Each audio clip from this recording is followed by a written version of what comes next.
We've been rocking since the sandbox, man. Stop playing with my dog, Scuba Steve. He the man, got plans, bro, to give him what you need. Hot damn, from the court to the field, they elite. I'm saying why, yes, got the hot takes and loose, stay checking. Talking about all the highlights from alleys to interceptions, from tutties to dope receptions and fantasy week projections. And honestly think you gotta tune in to get the message. Let's go.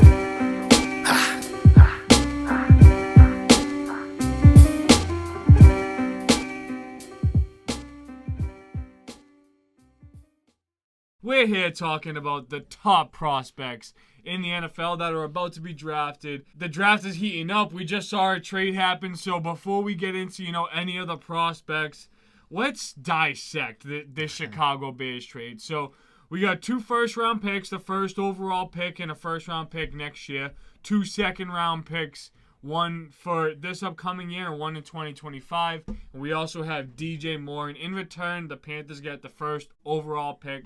So I want to hear, you guys' opinions on who really won the trade. And from there, we can really dissect. Me, personally, I think you can value this a bunch of different ways. Like when you compare this to a Russell Wilson trade last year, they gave up very similar to what was given up for Russell Wilson. This cost a little bit more than what would have cost for Lamar Jackson if he was to be moved this year. So I think it's really an interesting perspective.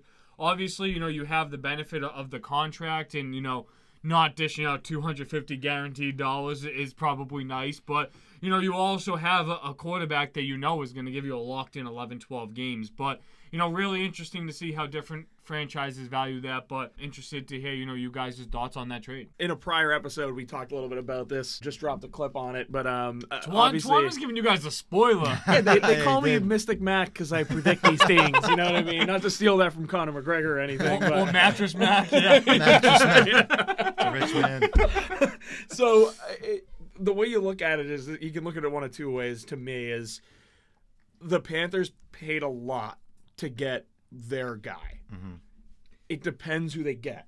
If they traded up to get an Anthony Richardson, I think that was a ridiculous trade. Yeah. They traded to get Stroud. It's a little bit less ridiculous. But more realistic. Yeah. Because they clearly have their guy in mind. And this guy is the person that they're going to expect to take them into the future for years to come. You trade up 8 spots only and give all that up. You have your guy that you want. Yeah. If it's anyone other than Stroud, I would be completely shocked. Bryce is the only other person that I think would make sense, but I just don't think he's necessarily the fit there. Yeah. Right. He might be NFL ready now, but I don't know that he's going to be the most successful quarterback. I think it will be Stroud. From what I'm hearing, Frank Reich loves Stroud, but I actually think the owner, from what I'm hearing, likes Bryce Young. So what they said is them trading up to 1 gives them a 45-day grace period to make their decision. And that's plenty of time to make your decision, but I also just feel like the arm talent along with the size and intangibles, I feel like you have to put that favor to Stroud. Right.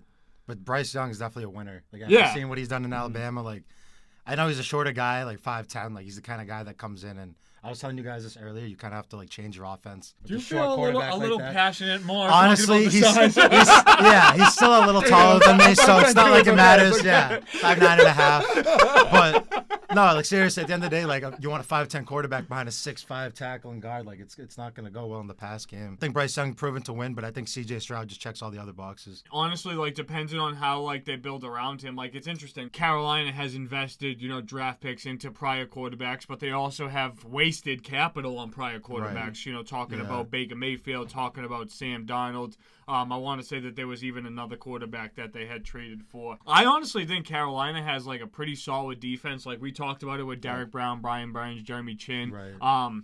J.C. Horn, baby. Yeah, there we go. I'm happy you saved me there. If they invest in some offensive line and in free agency, it's not crazy to say what a rookie quarterback that CJ Stroud could still be the best quarterback in that division. Right. If he's the guy that gets drafted, obviously, Carr just went there and we have 2 questions with Atlanta and Tampa, but from what I'm hearing, if they're going to ride with Ritter and they're going to ride with Trask, then CJ Stroud's going to come in and have a realistic chance to win at least 8 games. Absolutely. And I think this is one of those trades where it's a hindsight trade where we're looking at it now where the Panthers paid a lot to get this pick. But who knows in the future, Stroud, and I've been high on Stroud for a long time at this point, but he could end up being in that, and I don't want to call him Joe Burrow because obviously it takes time to get there. Joe proved himself. Right. But, like, if Stroud proves himself to be in that echelon, then you're like, oh, shit, that trade worked out great. Yeah, 100%. How does it help the Bears now, though? Like, Yeah. the Bears have a lot of opportunity Right. now. Yeah. Like, you trade back to 9, you can get yourself a player to help out.